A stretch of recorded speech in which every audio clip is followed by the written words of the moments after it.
fantasy football fans. I'm the Fantasy Football Girl, and this is As the League Turns, a weekly digest of the NFL's biggest, baddest, and best drama. The show that doesn't necessarily dig deep for stats, but does dig deep for dirt. Chris Kluwe of the Minnesota Vikings is probably the most well-known punter currently playing in the NFL. He's fantastically outspoken, undeniably passionate about everything from gay marriage to World of Warcraft, impressively witty, and pretty good looking too. Given Kluwe's less than bashful demeanor, it wasn't too much of a surprise to see him campaigning for another cause close to his heart, literally, this past Sunday. During the Vikings home game versus the Bears, Kluwe got creative with his uniform, sticking a post-it note that read, "Vote Ray Guy" over the Hall of Fame 50th anniversary patch. Who is Ray Guy, you ask? Ray Guy is an old-school badass who wore the number 8 for the Oakland Raiders from 1973 to 1986. He's the only punter in NFL history to have been selected in the first round of the draft. It's been said that his punt stayed in the air so long that the hang time stat was created just for him. In 1994, he became the first pure punter to be nominated for the Pro Football Hall of Fame. 18 years later, he's still waiting for his jacket. Chris Kluwe, however, is trying his best to make sure Guy ends up in Canton, even if his stunt on Sunday will cost him a $5,000 fine from the NFL. After the game, Kluwe acknowledged he'd be penalized, but added that it was #totally worth it though.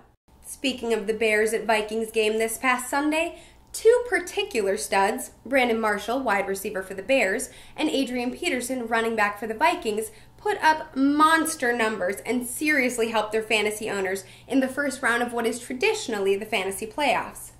It's nice to see them appreciating each other's efforts, right? I like that. Marshall, who racked up over 100 receiving yards for the 7th time this season, and, as if that wasn't enough, set a new franchise record of 101 catches, led the Bears' otherwise listless offense. While it wasn't enough to help the Bears win in Week 14, Marshall has achieved a new career best of 1,342 yards on the season and is on pace to set a new single-season record for the Bears. While I'm sure he misses the weather in Miami, I bet he appreciates the change in quarterback. Peterson, on the other hand, single-handedly beat the Bears' usually stout defense. The Purple Jesus, as he's lovingly referred to in Minnesota, carried the rock 31 times for 154 yards and 2 touchdowns. Just to put things into perspective, less than a year ago, Peterson had surgery on a torn ACL and MCL in his left knee. I don't know what they are, but they're like super important ligaments, and this surgery could have very likely ended his career. Instead, he is having a comeback season of mythic proportions. In fact, the running back, who I think is probably part Lamborghini, told Peter King of Sports Illustrated that he's planning to end the season with 2,106 rushing yards. If he does it, he'll break the single-season rushing record, which was set by Hall of Fame running back Eric Dickerson back in 1984. Hey, he's got all day. Most professional athletes would be thrilled to be part of a team that was ranked first in their division and bound for the playoffs. Well, running back Brandon Jacobs of the San Francisco 49ers isn't most players. This past Saturday, the former New York Giant took to Instagram, because that seems like a grown-up thing to do, and expressed his frustration by saying that he was rotting away on the 49ers, and added that this was the worst season of his 8-year career. Oh, the drama, Brandon!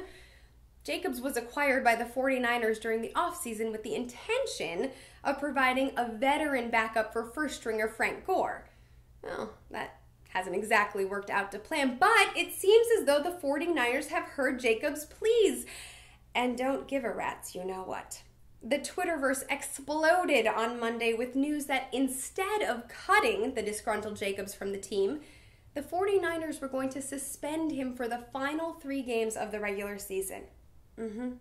This would block him from going to a different team. Youch. I'm guessing Jacobs is going to need a lot more than just 20 minutes to punch the goalpost padding before each game. Good luck, dude. Apparently, Houston Texans nose tackle Sean Cody has a flair for fashion. Together with outside linebacker Connor Barwin, he conceived the design for a Letterman jacket to be custom made for each member of the current Texans team. The jacket is meant to be a sign of the team's camaraderie. Barwin feels that this particular group of guys have been so successful this season because of their ability to come together and interact much like a winning college or high school team. Hence, the idea for a pro Letterman jacket. So far, the jackets have been a huge hit amongst the players and were even part of the team's dress code as they traveled to New England to take on the Patriots on Monday night. Though they didn't exactly bring the Texans good luck, did they? Thanks so much for watching. This has been As the League Turns, and I'm the Fantasy Football Girl reminding you to always win big.